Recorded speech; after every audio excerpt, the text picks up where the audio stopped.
Okay, for our first message today, be brought to us by Mr. Reg Noland. It is entitled Sympathetic Resonance.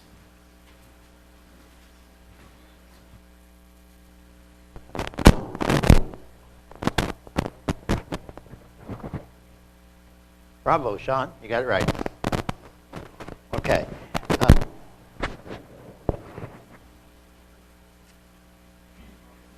The what? Oh, it is the podium? Okay. All right. So I sing the wondrous works of God, the song we just sang. Amazing stuff. Especially if you think about the God that created the universe had to design it with all the details, where all the pieces work together. And there are like 19 different constants in the universe that had to work together. All the laws had to work together, had to plan everything in advance so he knows the end from the beginning. The miracles of God, then, may appear somewhat mysterious to us, almost like supernatural magic, but it's not. Rather, the miracles work within the laws of the universe that our God designed, created, and sustains. Whereas magic requires a temporary suspension of the natural law at the caprice of the magic practitioner. As our knowledge of the laws of the universe increase, our understanding of the mechanics of some of God's miracles grows. However, our understanding of the miracles, I'll do it this way, our understanding of the miracles does not lessen their awesomeness. Let us consider, for example, the fall of the walls of Jericho. This is in Joshua 6. We're going to read chapter 6 out of Joshua. Okay? Now Jericho was securely shut up because of the children of Israel. None went out and none came in. And the Lord said to Joshua, "See, I have given Jericho into your hand, its king and the mighty men of valor. You shall march around the city, all you men of war. You shall go into all around the city once. This you shall do for 6 days. And the 7 priests shall bear 7 trumpets of ram's horns before the ark. But on the 7th day you shall march around the city 7 times, and the priests shall blow the trumpets. And it came to pass, when they made a long blast of the ram's horn, and when you hear the sound of the trumpet, that all the people shall shout with a great shout. And then the wall of the city will fall down flat, and the people shall go up every man straight before him. And Joshua the son of Nun called the priests and said to them, Take up the ark. Okay, take up the ark, and let the 7 priests bear 7 trumpets of ram's horns before the ark of the Lord. And he said to the people, Proceed and march around the city, and let him who is armed advance before the ark of the Lord. By the way, there was 40,000 men that were marching around this city. I don't know.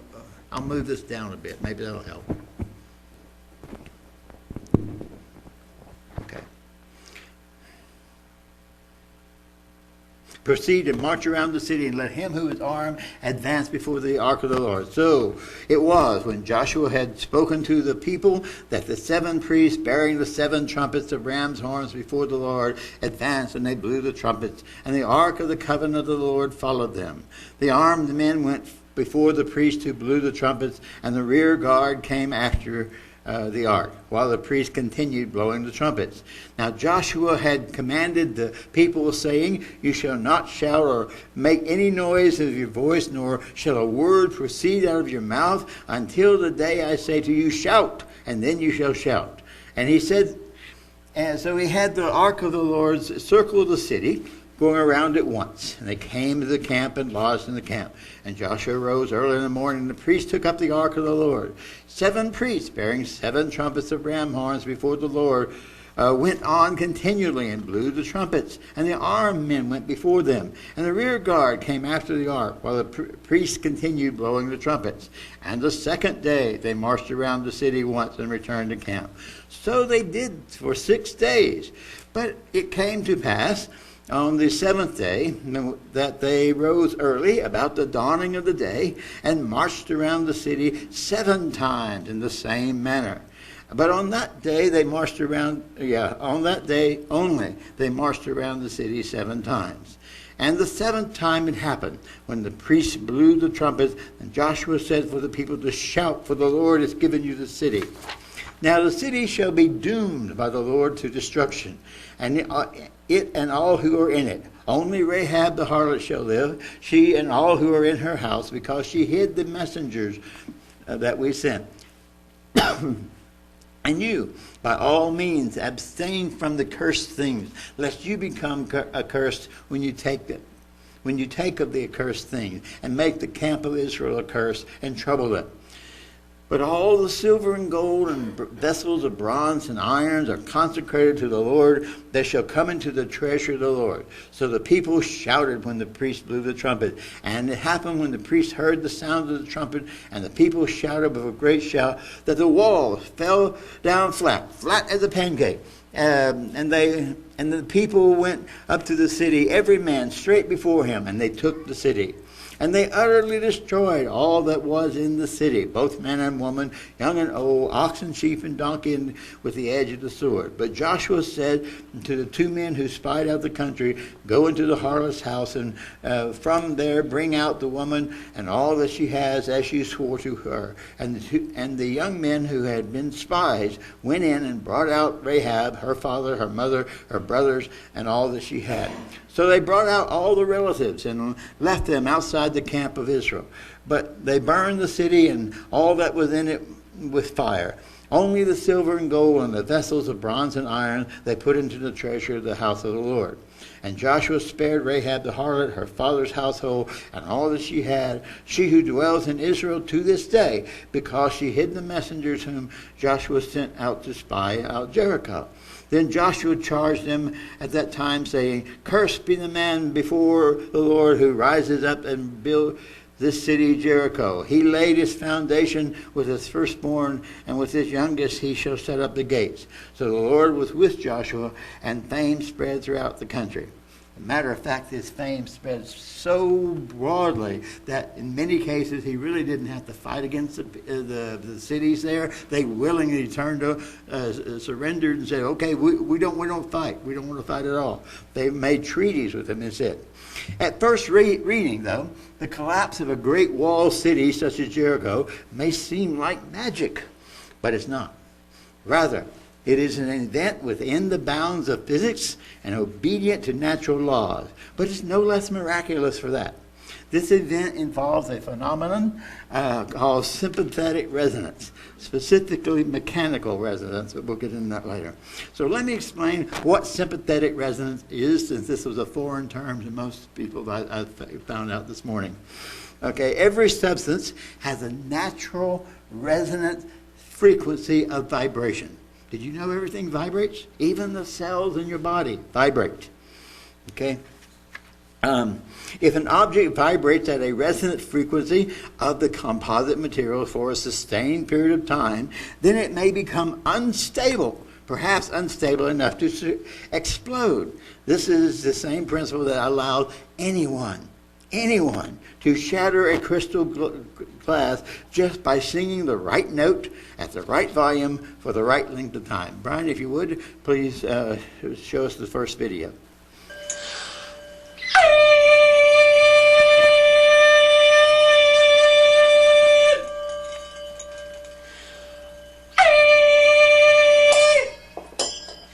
Yes! All right. That's enough. Okay. The straw that was in the glass did you notice how it was vibrating around like that? That was indicating the vibration frequency of the glass. So he could tell when he hit the right note by how fast the straw was vibrating. Okay? And this is not an opera singer or anything of that nature. This is just a guy on the internet. Okay? So anyone can shatter a crystal glass if you thump it first to get the right frequency and then sing that frequency to the glass. Isn't that amazing? Okay? And if you see it in slow motion with a strobe light, then you see the glass is actually wobbling like this, wow, wow, wow, until it can no longer sustain its integrity, and it just shatters. Why does that work? Well, that works because of sympathetic resonance. It is the same principle that can raise buildings to the ground during an earthquake. It's not the shaking that causes the buildings to fall. It is the resonance that causes it to fall. Same principle that can raise buildings to the ground during an earthquake or crack glass windows during a sonic boom. Less violent illustrations include the overtones produced in music by string instruments. After the strumming or bowing has stopped, you still hear the instrument humming. And that humming, the overtones that are produced there as part of the sympathetic resonance. Such a phenomenon does not require great volume or force. Rather, it requires only just to match the natural vibration of the object. For this reason, engineers must account for the wind shear in the construction of bridges, lest the wind blowing at the right resonant speed can cause the bridge to gallop and eventually collapse, as it did in the Tacoma Narrows Bridge disaster of 1940. Right? What's this? You'll never want to cross a bridge again. How'd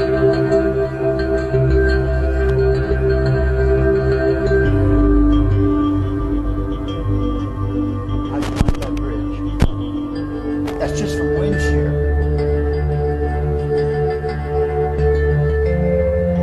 Less than an F1 tornado bubble.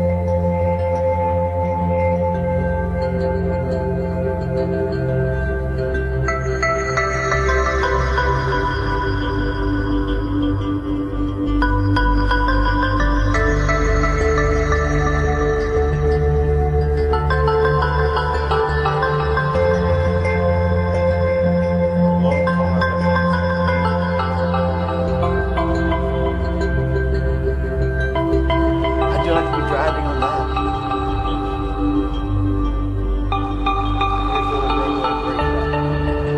Notice it's oscillating back and forth around the center line.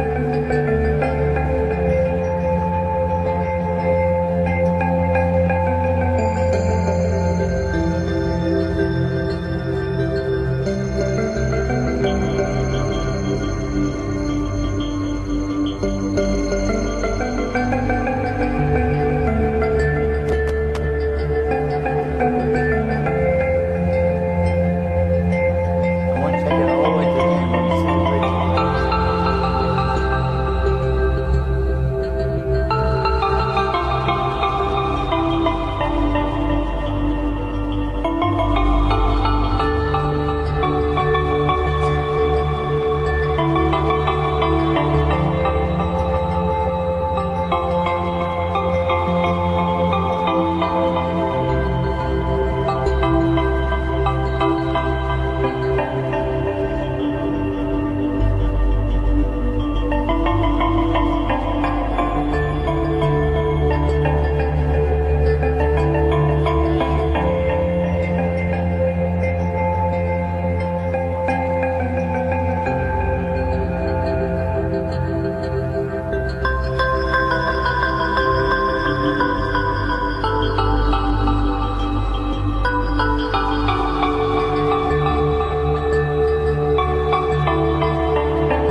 You would think that a bridge would be more stable, wouldn't you?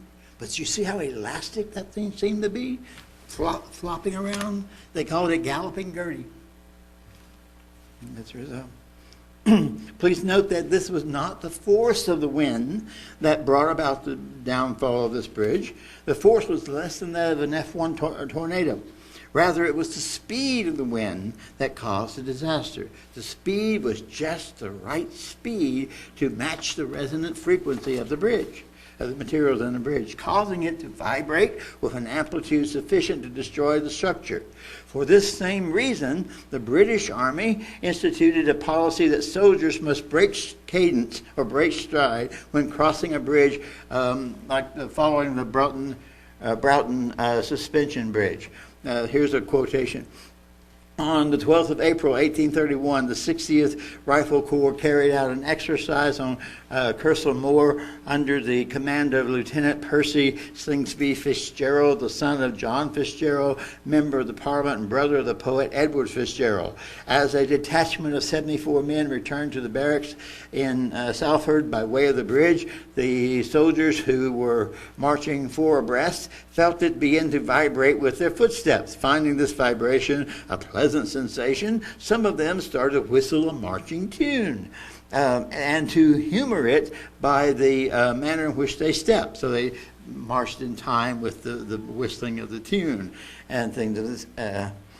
Which caused the bridge to vibrate even more. The head of the column had almost reached the Pendleton side when they heard something resembling an irregular discharge of firearms. Immediately, one of the iron columns supporting the suspension chain on the Broughton side of the river fell toward the bridge, carrying with it a large stone from the pier to which it had been bolted. The corner of the bridge, no longer supported, then fell 16 to 18 feet into the river, throwing about 40 of the soldiers into the water or against the change.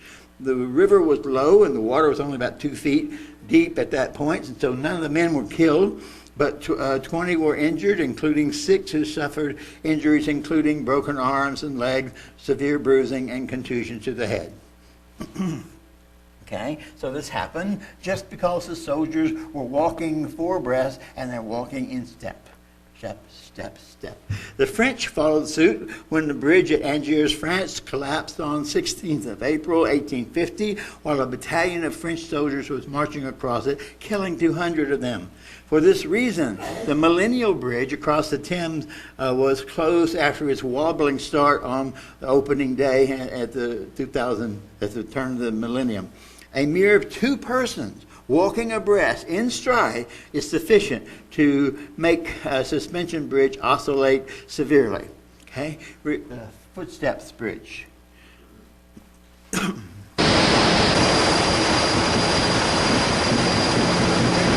person moving so rhythmically to set up a sympathetic vibration of the bridge.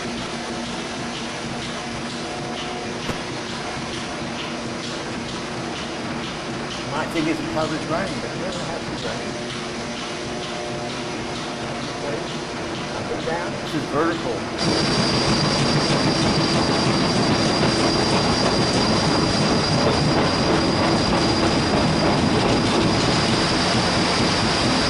All latitude.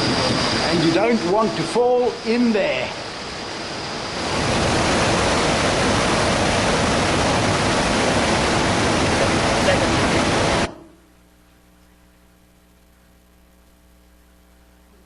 This is the resonant bridge. There are 8 different resonances. We're going to look at 4 of them here.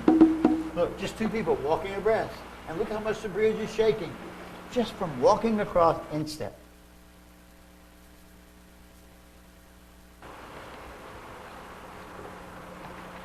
They're not even walking, not even jumping, just going up and down.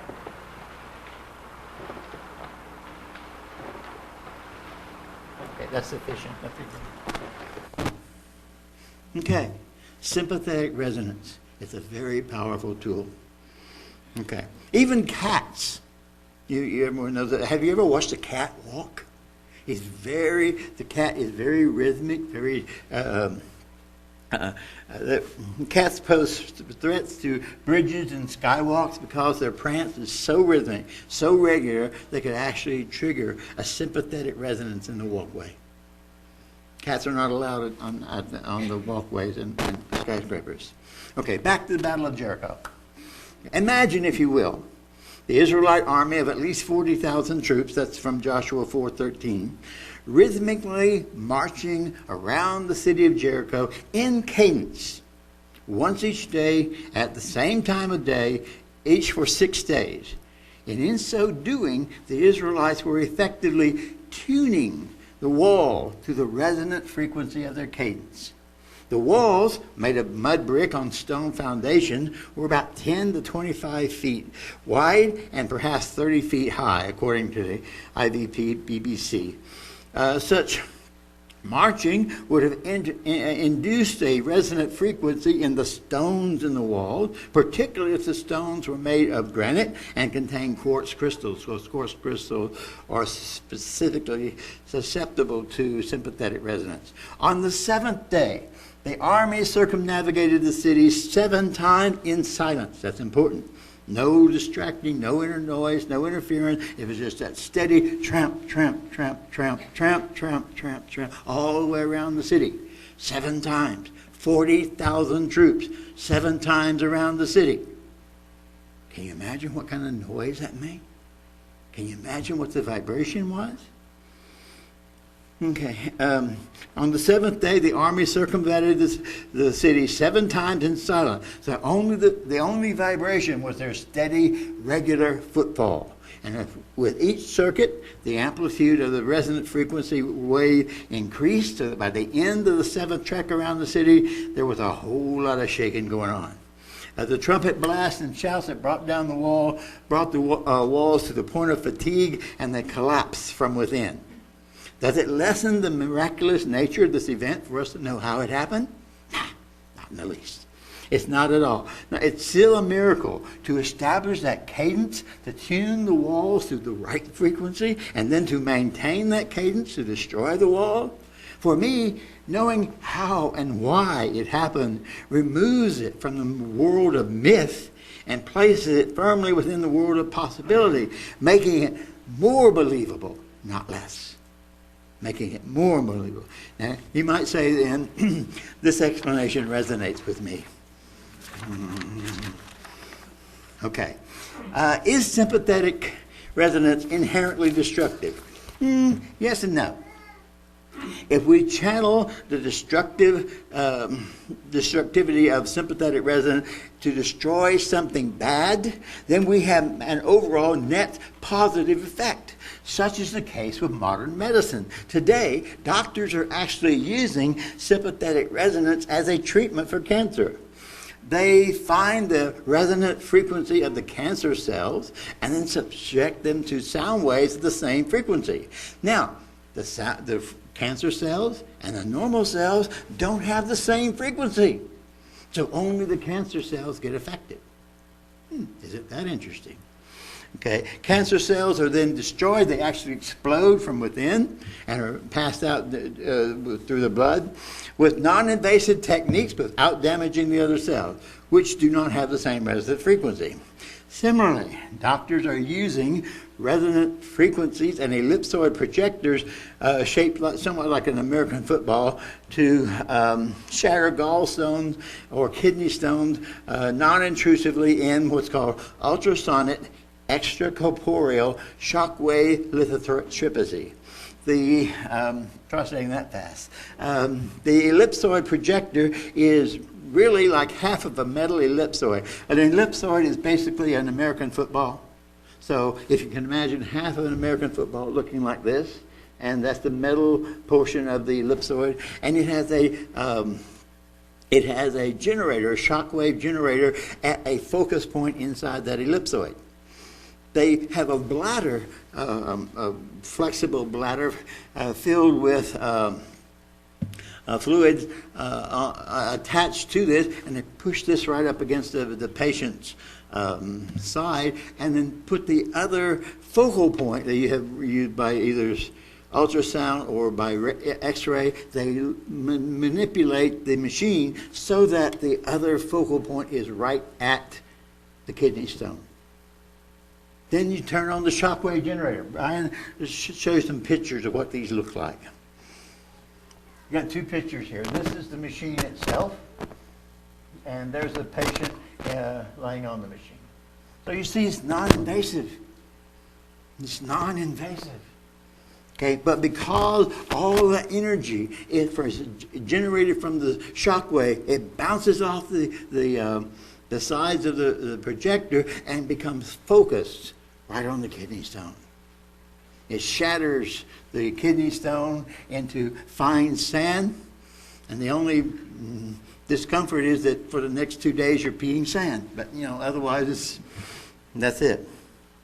Okay, let's see.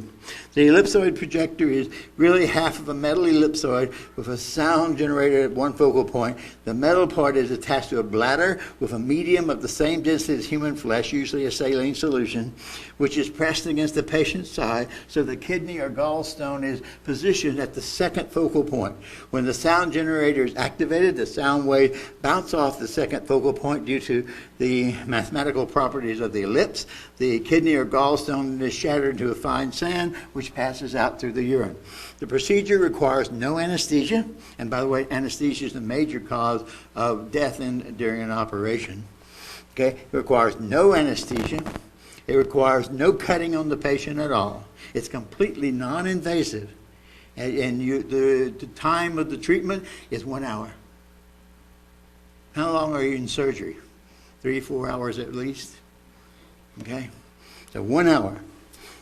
Let's do another. Another positive use of sympathetic resonance occurs in music. On stringed instruments, for example, the vibrating strings produce a sympathetic vibration at the 3rd, 4th, and 5th and octave intervals in the sound box after the strumming or bowing has stopped. The sympathetic resonance produces the rich overtones of the instrument that adds to the beauty of the performance. Now, at the risk of being mistaken for our resident Aussie, Ian Houghton, I'm going to do a demonstration. Okay? There's 2 sounding boxes is what these are. Okay. And I have tuning forks. These are tuned to the Platonic. So I'm going to place the tuning forks in here like this. I will strike one of them. You hear the tone? Barely hear because these are rather quiet. I stop this one, and you can still hear the tone from this one. Because what has happened is the vibrations from this tuning fork set the box and the air column inside it vibrating. Then that air column vibrating, because this is open here, sets the air column in this one vibrating. And that in turn vibrates the tuning fork and sets the whole thing in motion again. That's called sympathetic resonance. This one is picking up a sympathetic resonance from this one because as it's passed through the air column. Amazing. To me, that's amazing. But okay. I'm in teacher mode today, in case you can't tell. All right. Striking the tuning fork on the left makes it vibrate at its tuned frequency, which in turn makes the sound box vibrate at that same frequency, produces a sound loud enough for us to hear. At that point, the entire column of air inside the box is vibrating at that frequency. The right side of the box is open, so the surrounding air is vibrating as well. On the right is the second sounding box with an identical tuning fork, which when I turn the open ends toward each other, the air in the right-hand box vibrates at the same frequency as the air in the left-hand box, transferring the vibration frequency to the box and the tuning fork so that the tuning fork on the right now hums at the same pitch, even after I dampen the tuning fork on the left. Sympathetic resonance this is, and it works only because the two tuning forks are tuned to the same pitch. Okay, now let's draw a parable, if you will, from my two tuning forks and the sympathetic resonance that exists between them. The second tuning fork is like the first in kind. Same material, same size, same shape, tuned to the same pitch. It is the very image of the first, but it is distinct from the first. Because of their similarity in kind, the second fork is receptive to the vibrations of the first and will begin to emit the same sound after being exposed to those vibrations for a while. By analogy, the first box, the original, is like Christ. And we are like the second box.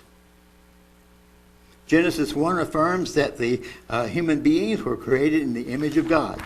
Genesis 1:27. So God created man in his own image, and the image of God created he him, male and female created he them. Just as the first box emits a pure tone, Christ projects a pure spirit toward us. If we continue under the influence of Christ, then the Spirit of Christ will grow in us until we resonate with that Spirit of Christ and become transformed into the image of the Son. We've got several scriptures that refer to it. Paul likes to use visual imagery. I'm using sound imagery here. But Romans 8:29 says, "For whom he foreknew, he predestined to be conformed to the image of the Son, that he might be the firstborn among many children." And Romans 12:2 says, "And do not be conformed to this world, but be transformed by the renewing of your mind, that you may prove what is good and acceptable and the perfect will of God." And 2 Corinthians 3:18 says, "But we all, with unveiled face, beholding as in a mirror in the glory of the Lord, are being transformed into the same image from glory to glory, just as by the Spirit of the God." We are experiencing sympathetic resonance on a spiritual level. That's what's going on. We are experiencing sympathetic resonance on a spiritual level as we bring our lives more and more in harmony with that of Christ, although that may take a lifetime to complete. Eventually, perhaps, we will tune our hearts to God's frequency.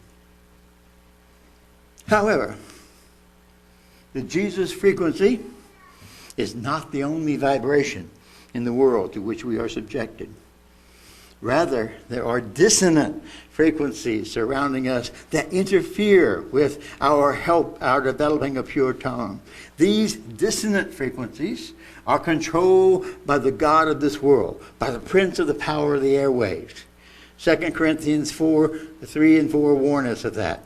But if our gospel be hid, it is hid to them that are lost, in whom the god of this world hath blinded the mind of them that believe not, lest the light of the glorious gospel of Christ, who is the image of God, should shine unto them. Not only has it blinded them, it has also deafened them. They can't hear it either. Ephesians 2:1 and 3. "And he made you alive." King James Version says quickened, and it carries a sense of vibration of moving. "He made you alive, who were dead in trespasses and sin, in which you once walked according to the course of this world, according to the prince of the power of the air." It's the vibrations in the air. "The Spirit who now works in the children of disobedience, among whom we all once conducted ourselves in the lust of our flesh, fulfilling the desires of our flesh and of the mind, and were by nature children of wrath, just like the others."